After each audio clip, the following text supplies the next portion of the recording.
tubaniriza nnyo ku YouTube channel yaffe Life Experience Uganda. Nange mwana mwala Asha nava Damato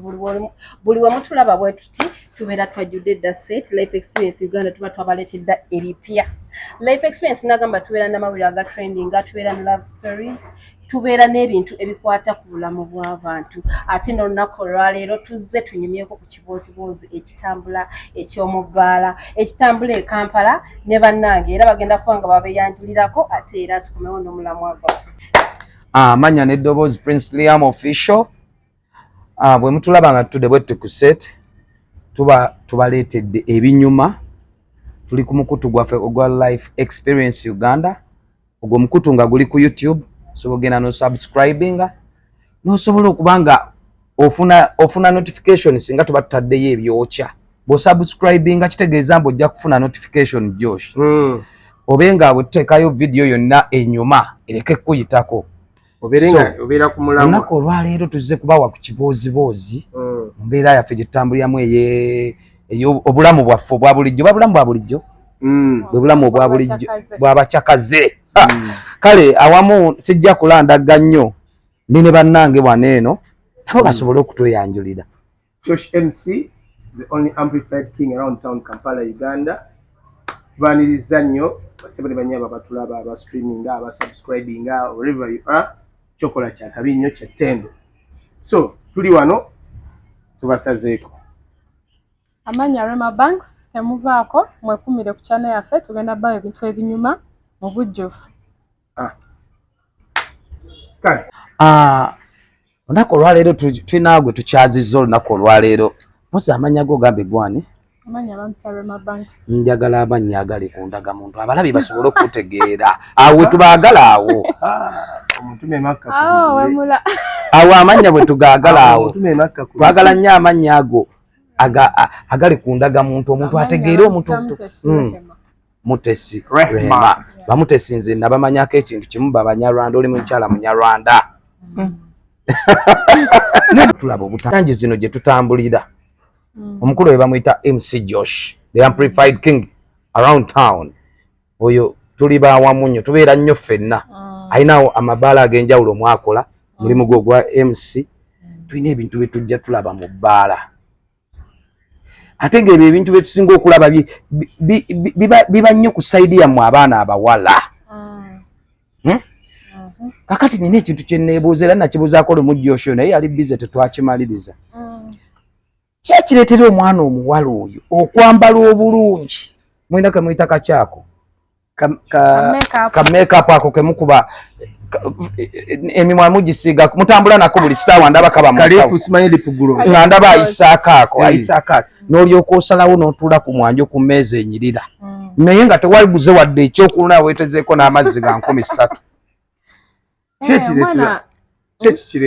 Kiki oba mulamu ati ogubeera awo oba obala kaki? Kati miramwa mingi buli muntu agenda mu bbaala ng'alina omulamu ogukoze eki ogumututteyo. Mulimu abagenda nga bagenze kwetega. Okwetega oba mu kutegeera. Okwetega kwe kuti ati kati olulimi anti awulambulula omulabi twagala ategeere. Okwetega olweteze. Okwetega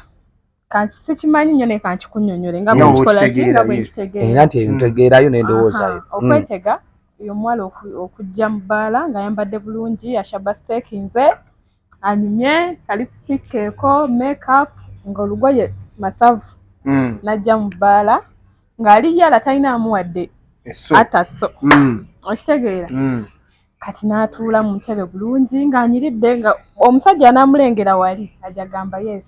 This is the person, yes. The person. Kati omuwala oyo okwetega kujja kutya nti aba talina ssente naye nga zaanyumye which means omuntu amulengera wali agenda mwegomba akole ki amugulira ekyokunywa oba muyite come to my table ebintu ebityo batandikiraawo. Ne kati ki ekikuleetera okuba nti nno oyambadde olugoye lwa bbeeyi okubye make-up wa bbeeyi okoze enjala za bbeeyi ozze mu bbala owunya bulungi naye nga tolinaamu wadde 10 ezo sente ze wakozeemu ebyo lwaki oba tozireservinga n'ogamba waayi kangende wakiri nsobole okukola okufunayo starter nige n'obeera onyumye tolinaamu wadde 10 owunya bulungi akagoye kyekyo naye nga tolina wadde zitandika wadde okugamba nti kangule ekipa y'amazzi ya 13 tandikiraawo. Munayo olaba abawala kyoyogerako kituufu era nkisemba cause bagamba endabikayo kyekiki kyekitiibwa kyo tosaagenda ne woba togenze mu bbala ng'ogenze tugeze mu restaurant ennungi ogenze in a hotel, you have to look good. The way you present yourself is the way abantu gye bakola ki gye bakutwalamu ne gye bakulabiramu. Kati omwana ng'oyo asobola okuba nga takola naye nga ssente azijjawo ezigula engoye okitegeera nga takola naye nga alina okulabika awo wennyini wetwagala alabe nga awo wennyini wetwagala ekyokulabika obulungi ogenda kulabika bulungi otya nga tokola ssente ozijjawa ofuna essente ezo zikamu wetwagala wava akasente akakapunyiriza ekintu ekyo okiraba nze nange kusaidi yange kyannema okukola ki okutegeera kozi osanga omwana nga takola naye ng'anyirira alina iphone 17 pro max akwata iphone 17 ayambala bulungi asitula mu nnyumba yakakadde nga kamu olwebufusa apartment zemuyita apartment naye nga takola ne weebuuza buno obulamu bwalimu abumaintaininga atya kati nga gwe oli omuwala what comes in your mind senga osanga omuntu ali mu eyo embeera good enough you a girl so and what we are talking about are ladies so senga osanga omuntu ng'ali mu eyo embeera avuga emmotoka ya bbeeyi akwata essimu ya kabi ayambala bulungi asula bulungi naye nga takola golowooza where does she get that money source of income ye ebeera ki okay I'm not sure but kyemmanyi abaana abo maybe babeera n'aba bafandinga babeerayo n'aba bateekamu akasente atali olumu ba babiri ekyo sikimanyi naye era abaana osanga omwana omuwala ng'alina abantu nga basatu awo wetwagala ku mugugu atego wanje yes nga waliwo ow'enviiri awo nyiri gyekyo omwana yangamba babaawula naye baana abawala omuwala abeera n'abasajja bana ng'alina ow'enviiri alina ow'enjala alina ow'ennyumba alina ow'engoye alina ow'emmotoka anaagula amafuta kyokka naate ng'okwongereza ku ekyo alinamu n'atayinaamu ng'oyo ye abeera waawo twawunyisa ate muli abaana abawala bano maasobola atalinamu wakugula kyapambalaasi kyanca kumakya naye awo wennyini wetubaddeawo wemba prince ogwawa nze njagala wali eri kubalinamu kubanga ngenda kuteekawo ku mbeera ati obeera n'omukazi awo sina wengwa nze njagala kubeera mulambulukufu sina wengwa talina waagwa asanyusa bulamu bwe ekyo bulamu bwange ate nze so long as I'm happy Josh, I don't want to know where I fall. Oh, don't know where I fall. No, I don't know. I know he's just making his life happy. Ali kusanyufu. Abakazi abanjagala coach. Togwa mu ba. Josh, tonna munnyonnyola njagala mu kino. Nze ne Josh bwe tubeera babiri. Nga tulina we tuli obulamu bwaffe bututambulira. Okategedde. Waona abamu abanaatera okugamba mbuno Josh omulaba. Tusobola okutuulaawo oba ffe twagadde kunywa ne tujjuza soda kuba ffe tetuli nnyo bantu bakwagala ebyo byakunywa ne twebeereraawo ne tukiibutambula osegede ate nze Joshi ku kiri kye twadde twogerako sigenda ku mmeeza gye ngenda kutandika ngenda ku mmeeza gye baatandisa ate ne nnyongerako kategedde sigenda ku mmeeza gye ngenda kutandika era nze omuwala gwe naasanga ng'otudde toyinaamu eyo mmeeza sisobola kutuulawo bwe naakusanga ng'olina w'otandise nja kwongerako kubaawo mmanya nyina layiri gye nkutte bw'ogenda mu bbaala ng'olinza omuntu akugulya that's why abaana bawala tufuna ebizibu bingi tugwa tusanga ebizibu bingi omusajja najja bakyatutta nnyo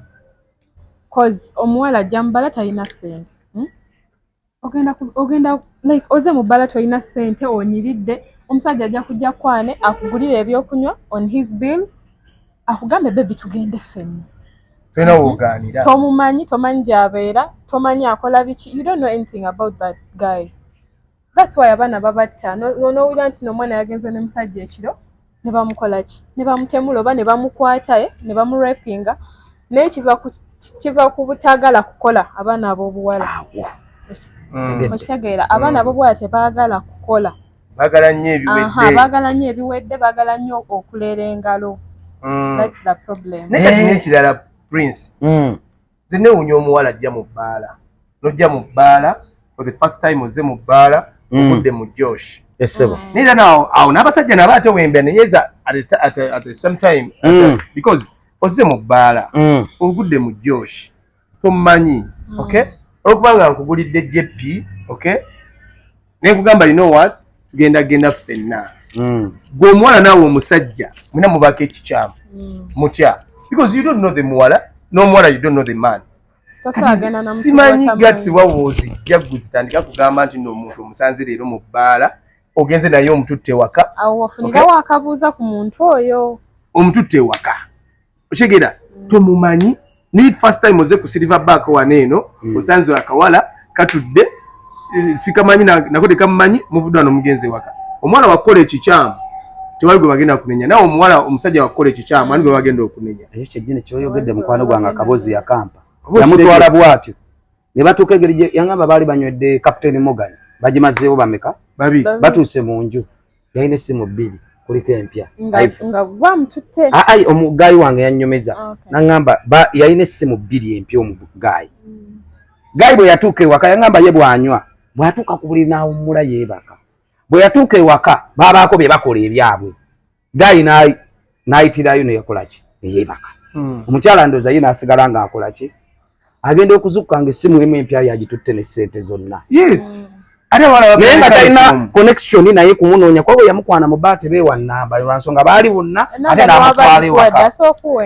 ati yamuwa nnamba yagamba yali agirinze gimusabira waka nga buli kimu kiwedde ate n'abawala balina caliform by the way if you don't know nti abawala abo balaba ina abasajja be bajja mbuno beeyonsayonsa amabeere aba yasiize kuli ate omukazi akusobola okuteeka caliform ku bbeere tokimanyi omuwala bino abasajja bye byenundandimunyamuleko naatubuulire bano be bakyala nabo abateera babeera muki mbiwulira ebya caliform kati gwena tunyonyola kubanga mwe bwe bateerako caliform netuyonka nemuyonka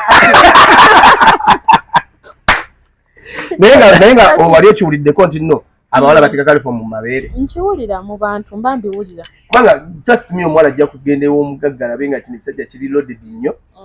akikube caliform ate n'ekirala abawala simanyi lwaki abawala balina omuze guno like ogenze mu bbaala yes gwe amangu awo there and then omusajja akukwaniddewo mufukiddewo nga abamanyi 5 years back otuuse nomugamba ebizibu byo you know and omukazi nze I wonder singa tonsanze obadde ogenda kubigamba nkukwanye leero enkya nonkwera essimu ngamba ayagasereza enviiri nkukwanye leero enkya nongamba maama mulwadde nkukwanye leero enkya nongamba nti bakugoba mu nyumba weetaaga rent ekintu ekyo like that's why abawala tebakuuma mukwano okitegeera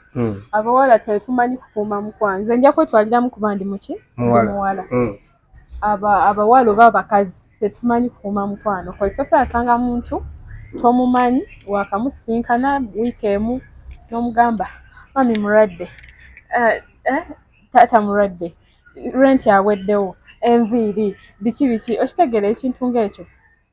kibi nnyo okusaba omusajja ssente nga mwakatandika okudeetinga omusajja niwaba adde akutegeera nga akwagala losingirawo interest anga aba amanya nti amanya katono ngenda kugwa mu mbi ayakufuulaka HMK nzo kimanya oba omaze okumpa koodi ati kati kyekyo kyeŋŋamba omaze okufuna koodi y'omuntu oyo gw'olimu kati omuntu ali serious asaa kuteekako birowoozo byera ekinene nnyo kyayinza okukolera akuwaza akuwadde n'akugjamu just like that nze kati nyina ebintu bibiri Josh tusiba tubyogera omukazi yenna bwe mba nkukwanye bintu bino wammanga kintu ekisooka bwe ndi kukwana n'oŋŋamba siina transport nenkubuuza waki essimu yo bwedda toli online siina data siina lugendo naawe naye nammwe abasajja b'ennaku zino era nammwe temusoboka mwe musoboka omusajja kwana n'alaba ng'olinamu ku busente bwe ayagala abukulyeko nze nnyongerezaako mwenga muli ezaffe mumanyi guno omulembe gwakyuka bannaye musooke muleke bajjajja baffe bonna bazze batambuliramu ogwo omulembe omukyala nga aweera olina okuweebwa nga tubawa naye nensi ezeero twetinga naffe katulye ku zammwe generation change kuba tubakoledde ebirungi bingi reason being Yes. Ocho kikyamu. Ate kikyamu ki? Ekyo kikyamu. Anti era amantuse kubanga kakati December omukazi. Omusajja aba alina oteekamu omuntu gw'ayagala. Gwoteeka mu kati labayo okitegeera sisaakera ku makya. Omusajja onkwanyo nsanze nina ka business kange ng'omukazi ak'ekikyala. Okitegeera? Seti etabuse. Omukazi nga tamwagala. Yesha abana abawala obakutte omusumaali. Temutwagala era temubawa. Akati? Omukazi gw'oyagala omufiirako era omuwa buli kimu kyakusabye ne bw'aba akusabye ekintu nga tokirina. Nze omukazi uliriza naye gw'otayagala omugamba nze Joshi era omukazi bannaye Prince gw'ayagala yeesiimye era olunaku lw'abaagalana ndi open olunaku lw'abaagalana omukazi owange tukolagana nze nkolagana naye tukolagana era ye mukazi gwe nsobola okuyagala baby njagala emitwalo 5 enkya naŋŋamba it's okay baby that's when nga wamuteeka anti era tuzze tukolagana naye tuli ku bawala bano betujja abagwirana tamanyi kyakukola bo balowooza bategeera nnyo naye nga batebategeera okitegedde kuba kakati nedda sibavuma Joshi wuno Joshi kamuwa akaboozi kaakano Joshi obadde tokaleese ogenda n'obwerabira nga tolina kyewali ontaddemu kiki omukazi muteekemu business maybe ate oyagaliremu bamuzafalu abatayinamu oteekemu bajime oteekemu bajime mu bizinesi yange omukwano guli guti okimanyi mbonammwe nze nsobola okuba nga ndi bbaawo nkukoledde buli kimu naye nga naawe olinayo jime gw'olina by'okolera awo wennyini we tuli ekyo kyokimanyi yes nze nkukoledde business nkutaddemu akasente kange ekyo twogera throughout experience sebo at the end of the day tugeze business yange nkutaddemu muzafalu ompadde business nsanze ne ka business kange akatonotono ngamba baby twongereko asokoleke ka business kange nosaba twongeremu nsaba kadde ku milioni 5 nonyongeramu ne zifuuka 10 kati bwe zifuuka 10 which means oba olina wontadde era tasaba kunkubira nongamba baby nina emergency yakadde kamu nenkakumma nga maze okwongera mu business yo okitegeera ekintu ekyo nga nina wenyimiridde nga wabagaana naye osobola naye muzafalu omanyi bwajja n'amugamba Jime gwe yafuna obufunyi nga gwe wateekamu ssente Jime yennyini ajja n'amusomera n'amugamba baby you know that nina bakwano bange bagenda Dubai mu gw'omukaaga ako nno ke kajime kali eri naye kaali eri kakola ki kateekamu aba baby kati baadde batugaye trip eyo tunonyeza air ticket waliwo mukwano gwaffe agenda tukolera ku bya hotel tunonyeza hotel I mean tunonyeza ticket mukwano gwaffe agenda tukolera ku hotel naki ne visa nga nesiina ki sente amugamba baby gwe kenyini abaye akakimalayo no yennyini gwolaba ng'akimugamba oyagala mmeka ticket ya mmeka kya milioni 2 kubanga akola emirimu gy'ayagala eno gwe gy'afuula mbu gwe ate olinga gy'otakola naye nga gwe ataddewo buli kimu embeera yonna kambuuze ekibuuzo okutuuka ekyo kyali kambuuze ekibuuzo ekyo lwaki abasajja abasinga abakazi abasinga abasajja bana baba bakoledde business oba bateekamu ssente at the end most of the time bagamba nnyo nti like balina bafunirako omuntu omulala mbu bakapo onabata mutuusa ku ntikko sikutegedde nga otya tugeze nzize oli mukyala wange akoledde business naye olwokubanga wetubeera mu kitanda sikutuusa ku ntikko genda ofunayo Prince aweta naye ngono ye Doni Dada naye nga nze Doni Dada buli kimu ky'oli ye gwe lwaki oba toba mumativu neki ky'olina lwaki abakazi temubeera bamativu neki ky'olina that's where we go wrong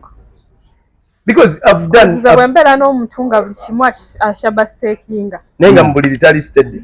oguma wali Jamie oli bwomu Jamie oli bwomu oguma Jamie oli bwomu bakazi tuguma Remy kagambe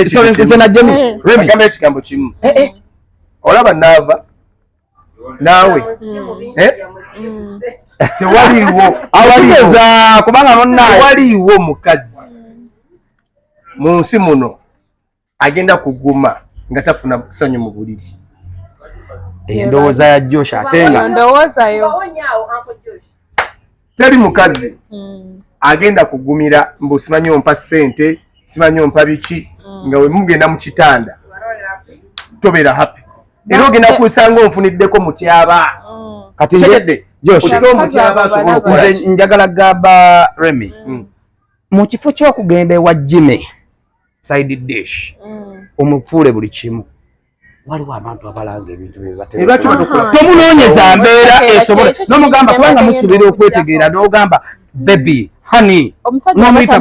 bulungi nga ebyomubuliri tebitambula bulungi. There are so many ways gye muyinza okutuula ne mwogera 10 kuliko 10 abategeera ekyo ddagala n'otuula n'omuntu wo n'omugamba baby kino kibulamu Remy kakati atoyagala kunziza mu bufumbo bupya nedda nkubuulira bangi gye bali ng'osootuula n'omusajja wo n'omugamba baby kibulamu n'omugamba nekikoze tutya nkola bwe yogera tukolera abantu wano tuli mu kuwabula baana ba buwala abageeyo nga tamanyi kyakukola tukole bwe tuti tukozesa enkola eno neno bweti sobola okuggusa ensonga engeri gye muggusa ensonga omwami n'osala ng'omatidde n'omukyala nga kati gamba ekigambo kino tewaliwo any way you can do okay because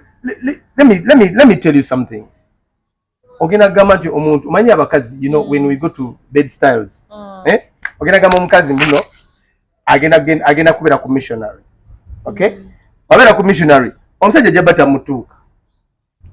okategedde agambe you know what let's try doggy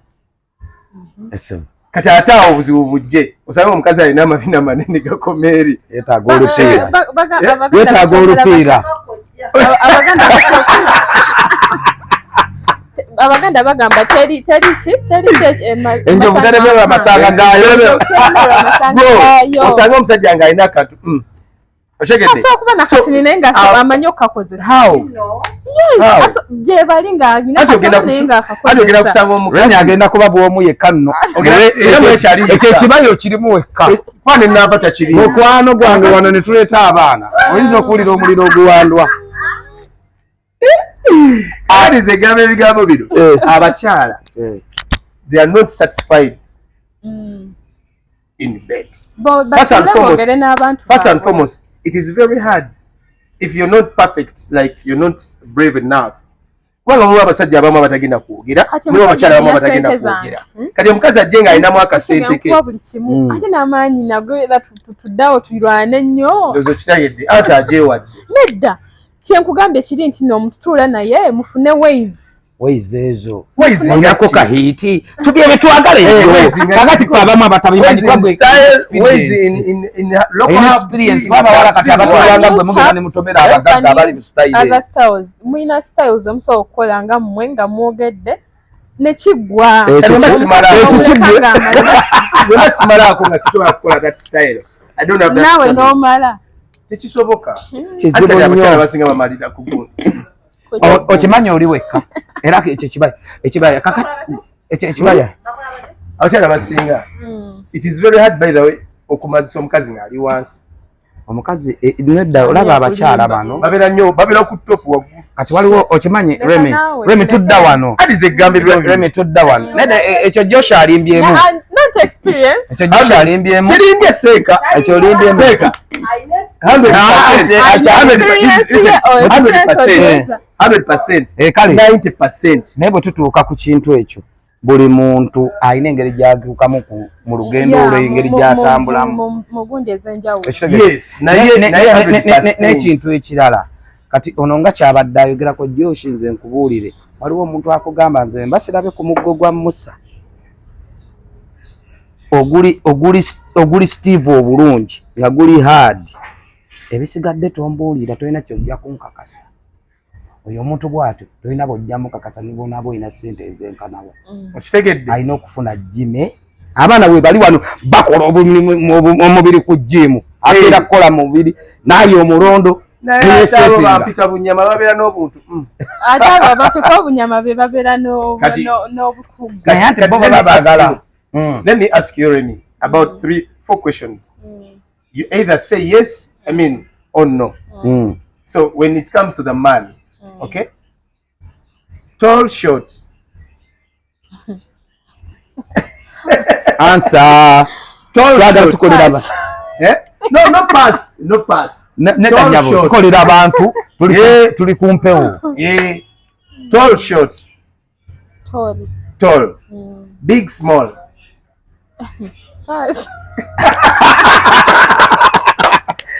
Mama, unanuzora chegamba chegezako kugamba. Ladies, they are very hard to be satisfied. Naye abakyala bano, but according to the way you handle the woman, okay, how do you handle the woman? So when you handle her very well, in a minute asobola okumala, in a minute. Naye kati ebiseera ebisinga abavubuka ababa bava eri ne bajja ne bagwira bugwizi basajja oba bakazi. Okay,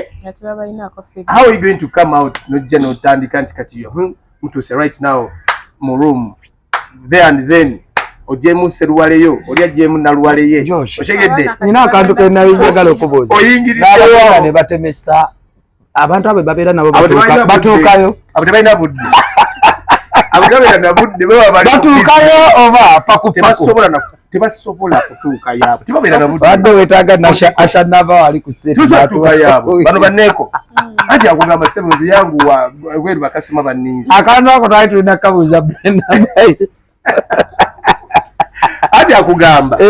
ebweru ndi busy bakasoma banninzi yanguwa ekiki you don't have time once you enter there ajja kukwatako awo bbiri anti manyi abasajja balina paati edduka emisinde ku mubiri gwabwe eringa internet yezugu ati yakukwatako obukwata bwati netengera bu tekako bwetuba mu netiwaka series eba 5G kamera na budde kubanga ebweru aba alina abakolaki abamuliize katwogera kuba n'abaffe betumanyi nti nono muntu wange oshegedde. So ebiseera ebisinga abawala bafuna nnyo those challenges kati nosanga omukazi bambi omukazi nga byonna abirina oshegera omukazi nga yenna yakula bulungi byonna abirina naye gwe omusajja n'olemera engeri y'okukola ki y'omukuhandolinga. Okay, naawe omukazi n'olema okuhandolinga omusajja wo in the way that you can be satisfied. Okay, olwo abantu abamu abajja nga bo kastamala lutu esooka bweti anti nga okuddamu ebyokubiri ogenda kutuma omutume maka kubiri abakazi webaki omukazi bwamala abafrenyo webulamu bwo bwokunsi abasinga enamba esinga si bonna naye abasinga mwana gwe Joshi abantu bo alindamu akatugambye alindamu gwe Joshi ina akabuzi ke twagamba tulina okwogera nga tuzeeyo ku baana banabo nebana abaana ab'obuwala nga sinnayogera abaana ab'obuwala mananga abaana badde okubogerako tutegeeza mu tetubaagala naye twagala mubeere abawala nga ddala oli mwana wa buwala temateeka mu mbeera ziri ezita okimanyi omwana tugenda mu mbeera y'ebbaala tubadde tulina akabozi ke twerabidde nga nadde njakakoonako omuwala atuula ne Joshua naali mu bbaala mbale yenyini nenga alinayo Amoni ali mu bbaala era mu side eri wingi endala mu nsonda nenga abantu ababiri akola ki abaagala ali kubbiya bwono bwanywako bwagenda kwa Joshua bwagenda kuwa Amoni kakati abo ndaba convince nga muneka mpita ite mwenzeeko manju obamanyi tubamanyi mu lwayo bwogenda mu mmira bwokola oti bwewetereza bwoddamu okuddamu akawowodde ngo owunya ki fresh okimanyi kakati owo mukasonda bwamala nga ngendaka ngona akugamba manyi nisimu yenjagala okwogerako international call ena wabweru wano n'akasawo akalekawo okulaga mbu akola ki akomawo ng'alinnya boda n'Amoni asooka agenda amugjamu bino betwogera with evidence because abawala tubalabira ddala n'agirekawo wante lwakukuumiddewo akayita nkukuumirawo kusibidde n'alinnya ne Amoni bulungi nnyo nga tulaba tuba tuli awo eddakiika nga 3 ng'akomyewo afubutuse bweru ne Amoni gwe yagenze naye tazze yekka nadda ku ono gwe yalekedde akasawo bannaye nduddeyo ku sseba olwo naye agenda naye bannaye obulamu obwo bulamu ki obwo bamutambuliramu ddala kugambye abaana ab'obuwala tuli bulala Joshi sisuubira mba wabaawo enteekateeka ey'okweteekateeka naye kati n'omusajja kati omukazi tosobola kungamba nti nonde sensawo nkulese otudde kugambye ngenza ekinene nnyo essimu ye oba oyogera ki akulimba ndi ku international call kyeyekiro ayogera ne Buganda waalimu ebweru balina issues bamaliriza ogenda mugaana because time frame yaffe ekyuka ewaffe buba bwa kiro ngewaffe bwa misana so yagamba ze ate betwogera byaddala naffe tubikkiriza ate abo balaba bwakwasiriza time zone cm baba busy wakwatidde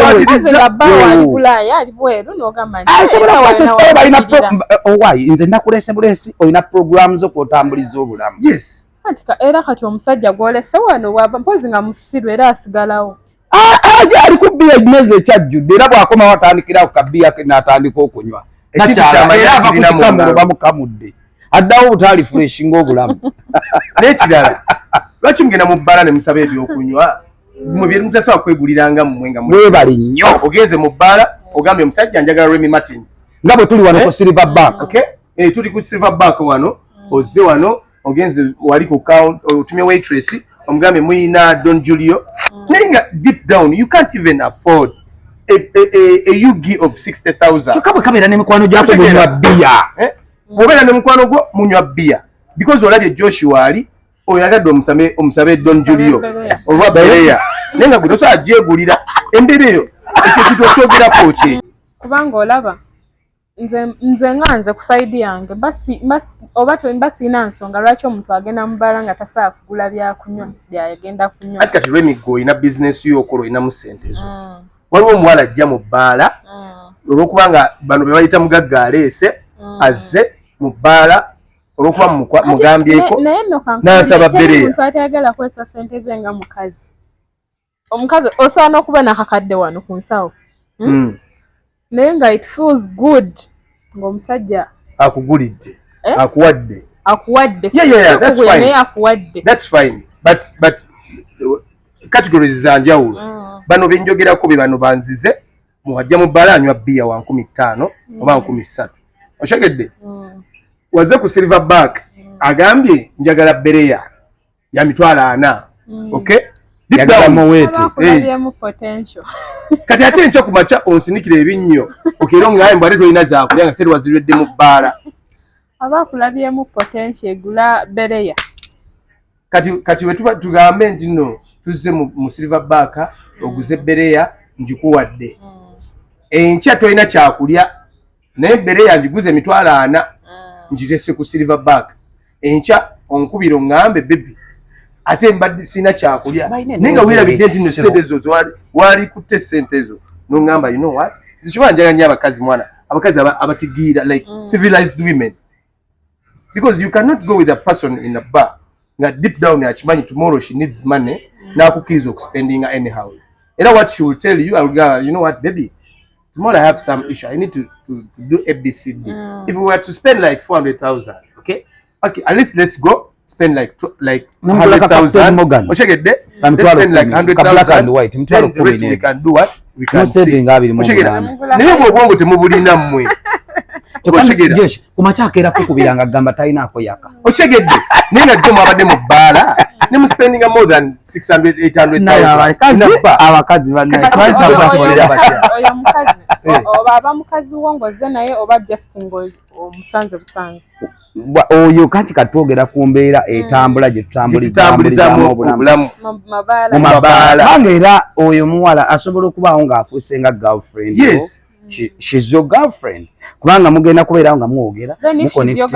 yogera naye mugambe baby emisiimiridde bulungi mu nsawo naye kati waliwo omuntu ayagala okubeera mu bulamu uliriza ekyo ekintu tukyogerako bulijjo that's how girls go wrong kyogere general bonna abakazi bonna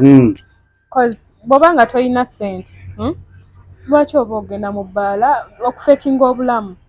okimanyi okufekinga obulamu kiri so expensive bwabbeeyi okitegeera ojja kujja wano ogule beiris ogule Bereya abantu bakulabe bagaye omuwala yakolamu naye tolina source of income naye tolina source of income emabega eri abakumanyi bakusekerera obudde bugenda kutuuka nga tosobola dde okugula ekikupa ya bbiya because sente wazonoonanga mu bintu ebitali makulu so okufekinga obulamu kintu sikiwagira nze ng'omuntu. Kati do you fake life? I don't fake life. So you're real Girl, real babe. Hustler. Aye hustler. Nnyo sente. Ono oli munoonyi wa ssente. Bana tulina omugagga Josh. Gwazenoonyeza. Nga nze noonyeza ndi muyiriri naawe. Ekijja kyonna nga kireeta ssente. Naye nga tekiri mu kwetunda. Baga business y'amagulu efuna kiralo. Bwe mpulira. Kubanga yo zino trip zimufuna yembalala ate ofuna ye Dubai ofuna ye Turkey ofuna ya Bahamas bwezito kubanga njagala nnyo okubeera ne sente yange okitegeera nti whereby nti ne bwengenda njagala nnyo okubeera nsobola okubanga siri mugagga right now nti nno ndi mugagga nnyo nsobola okuteekawo ebizimbe nze nkubuulira amazima naye nga I can afford buno obulamu bwendimu nga mbusobola I can pay rent I can do what so genda bala nenywa sente zenjagala nenvayo kuba nti osuubirwa wina wezigendo zijja okitegeera because si faking a life ate sente zange nzikolerera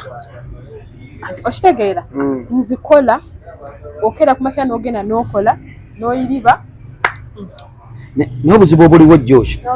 endowoozo gye abakazi tubeera sente abakazi batuluma nnyo nga tetulina sente awo kati kabawa akalowoozo n'ekirala soko bagambe abatayinaamu ebasinga okubeera mu butaala abakazi abatayinaamu babeera nnyo mu butaala ayagala soko sirike omusajja taba mu butaala nga tayinaamu omusajja atayinaamu ayagala nakuba mu kasonga naye omukazi atayinaamu ayagala nnyo limelight atuula ku mmeeza enyirira nimbye abakola ki abasajja bolaba bapopinga ne bapopinga tebaba bagagga bwe muulya mbu don't smile ki omusajja agula ecupa ze mukaaga mu bbala si mugagga Josh omugagga oli gwe twala baana agula ecupa mukaaga ez'emitwalo omusajja omugagga omutuufu kati kankubulire babuulirire bino ebigambo bibyo nga ggwe omusajja gwoga nti mugagga abagagga balinamu ku ssente osaana musanga ng'ali mubi osaana omusanga awo n'otalowooza nti mugagga naye nga is a millionaire is a billionaire okitegeera naye nga bw'omusanga osaana omuyisaamu n'amaaso. By the way, what she's talking about is right. That's right. Baniga abasinga okwemulisa nnyo abazikubye nga teebye ogenda mu bbala n'osanga abaniga abamu nga bapopinga bottles ezo bikyani okimanya Josh nze okumanya kyogera kituufu nze ne bwe ngenda e Kampala awo ne ntunda kibulangiti kyange ne nfuna emitwalo 8 sisobola kujja kunywa mitwalo 3 tosobola kuba ate ekyamba njagala kwongera ku maali eryewere bwe olina kyolowooza naye kati bano nateebye kati awo wenyini nga tumaliriza awo wenyini nga tumaliriza twagala obulire abaana abawala olunaku lw'abagalana basuubire ki is it a mandate that omuwala omusajja yalina okuwa omukazi yekka kubanga tugenda mu lunaku lw'abaagalana essaawa yonna tululi mu lunaku olwo tulutuukamu essaawa yonna gye tugenda nga bwe tugenda okutambula nalabye mwatandise n'okukola zi valentine list owaki kati olunaku lw'abaagalana olwo nze sisemba mukazi kubeera nga ali one sided atya laavu eba y'abantu babiri omwami n'omukyala kwogere nnyo tunulayo mu kamera tebawulira don't expect omusajja okuba nti yagenda okuwa ebirabo yekka gwe nga tolina kyogenda muwa eyo teba laavu soko nkwateko wano nkwataako wano gamu nkwatemu emukubiri nkwagala onjagala which means love yetukola ki yetugatta era wootali sibeerawo okitegeera which means nawe ate abakazi tulina eyo problem twagala nnyo tuwaffe tetwagala kuwa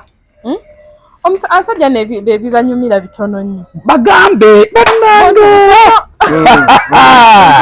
ono mwana bulijjo olaba bye twogera nga leero zze ng'omusajja omuwadde feva nze abasajja abo ndi nnyo ku sayidi yaabwe n'abakazi naye yogera wetugoyinga wrong omusajja ne bw'oba omuwadde akantu katini nnyo bwe kati akasiima amanya nti kyekitono ekyo ky'okoze eki ky'osobodde era okijje ku ntobo ya mutima gwo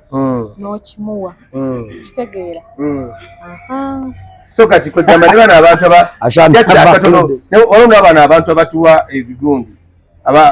Prince omukazi wakere encha nakolera portrait ekifaananyi soko nnyonnyole portrait abantu ekifaananyi n'akikuwa okay kitwale nti nakijje ku ntebe ya mutima gwe bamugaba batakola bifaananyi omusajja tosuubira kuwa mmotoka gwomuwa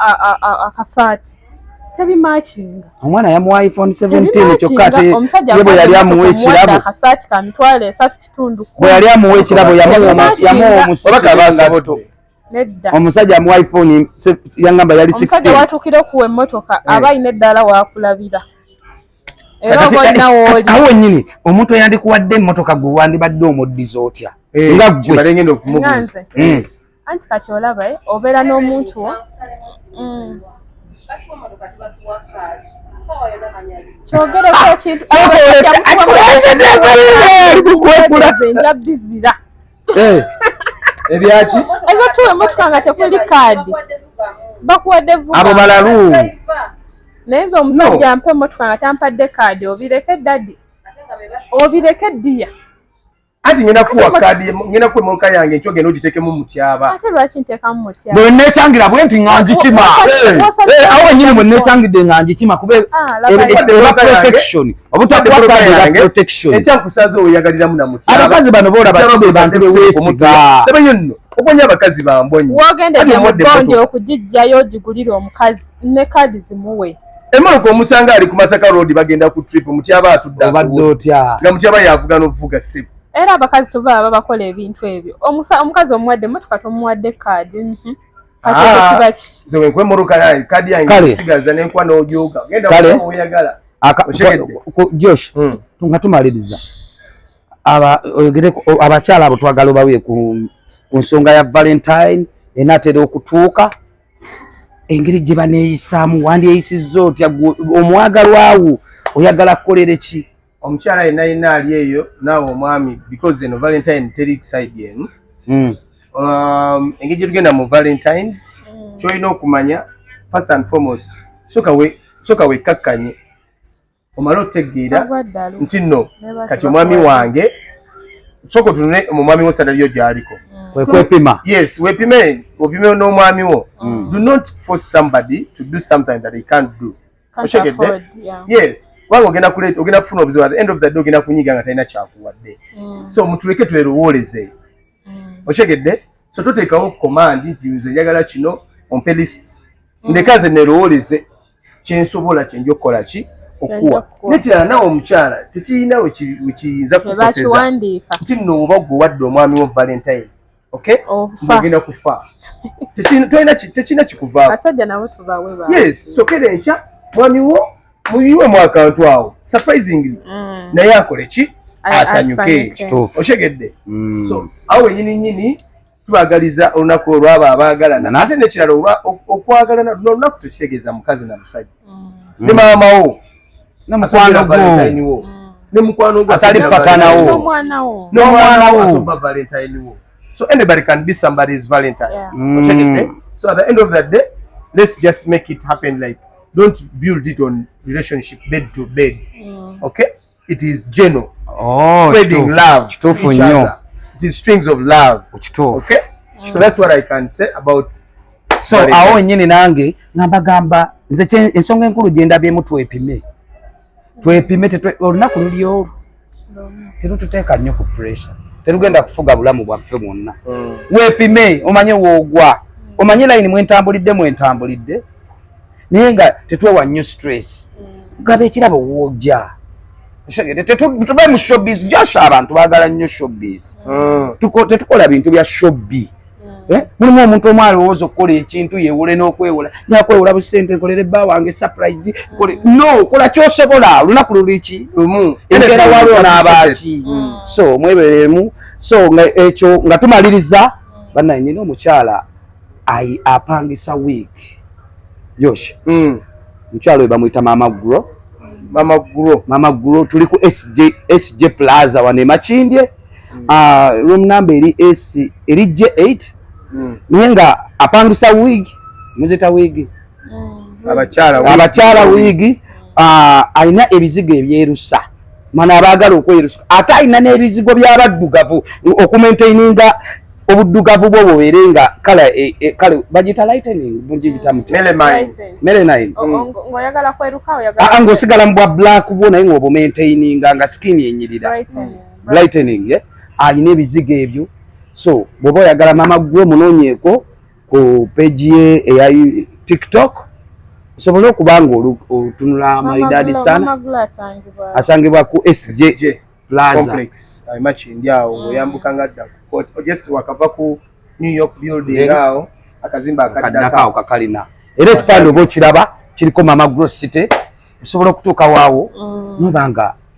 otunula malidaadi sana kale Josh ladies and gentlemen bwayagala okubeera nti nebakukolako osala akaviiri akakabi bakusala akaviiri ak'omulembe genda onoonye gwe bayita Accra Barber Shop ali awo Namasuba Starbucks wali awo kazimbe kali awo kapya waggulu era wotuuka awo waliwo parking katonda tuka ku Starbucks wenyini akazimbe kosookako lekodde ku Starbucks abeere nga kukolako akusala enviiri ezakabi alina ebyana ebikwata wali eri mu mutwe nebikunyiganyiga ebyana ebikweza peesi tumira ku Kiza Baba big up on yourself oyo Baba Kiza yasala akaviiri wali eri ku Accra Barber Shop awo wenyini nyini tulina omugagga gwe bayita Ranks Auto Rank Auto atunda moroka nakawa ayagala moroka ezakabi ayagala fancy cars ayagala moroka ezakibanja mpola moroka etagenda kukusumbuwa etagenda kukola ki gukyoba olina okukola kiri kimu ogenda kubanga onoonya ku mugagga gwe bayita Ranks Auto nogagga feisote abire nga akola ki abire nga akukwasaganya wali eri wonna wonna ensonga zibire nga zitambula madadi sana nnyo obire nga ekintu naawe ovuga emoroka eyakabi oleme kubeera nti nno mwana wa maama ate ofuna ebizibu mu ntambula tulina n'omugagga Isote alina amataala amalungi zino zi chandeliers zemulaba mu nju ezo zi gypsum lights asangibwa Makindye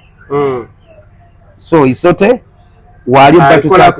gypsum lights ezakabi abeera asobola okubeera nti no akuddabiriza ennyumba yo interiors Arizona tetugyerabira guest wing Arizona guest wing wali endejje gwayagala okubeera nti oyagala kuwummula osobola ogenda nno n'owummulirayo oyagala kubeera nti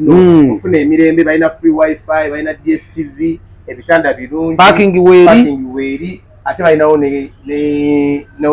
gym so you can as well go obeere nga wali eri ku Arizona langa business baba sagala weerabire tuli ku Silverback waneeno wenyini ku Salama Road wali ekyokunywa ekyakabi balina pizza nights balina film nights ezakabi wano ku Silverback ogenda okubeera nti nno ojja ofunire obulamu kutambulire nga wewe wabubala wazze okubeera nti oyagala kukoza ku mmotokayo Silverback waliyo gipaginga wali nojja notulako no mu bitebe biri fansi nobeera nti nekintu ate okikwasaganya nyeri webayeza ku mmotokayo noonywa kabiya olya ku pizza olya ku chips and hen chips and goat chips and cow ebintu beera nga bikutambulira malidaadi sana nnyo kale sibula abantu tuve wano Remy collection gyogereko mukyala mukozi bw'ati kutidde tulida mugagga Remy's Collections awo ekiteebi pusta omujja okunsanga enamba yange eri 0791-882-9395 okubako for only business byabasajja byabakyala n'abasajja Josh natwandigenze Remy n'atwambaza ku Valentine n'atera okutuuka tujja kujja walize n'otwambaza Valentine n'atera okutuuka tulabika malidaadi sana wayagala okubeera nti okola ka makeup akalungi okay tulina omukyala kubayita Asha Nava ate bagambe director waffe alina makeup omulungi takulukuta tayiika okay akola ku bagole bano ba birthday simanyi bridal shower simanyi divorce shower simanyi bano baani naye ndi bonna osobola okugenda wali eri ku New York building awo nonoonya makeup studio mukyala gwe bayita Asha Nava abeerawo wali wonna wonna okubeera nti akwasaganya ensonga nobeera nga ozikola ki zitambula malidaadi sana nnyo naye nga tubaagala nnyo tumira ku bagagga bange abakabi yourself and everybody we love you we sign out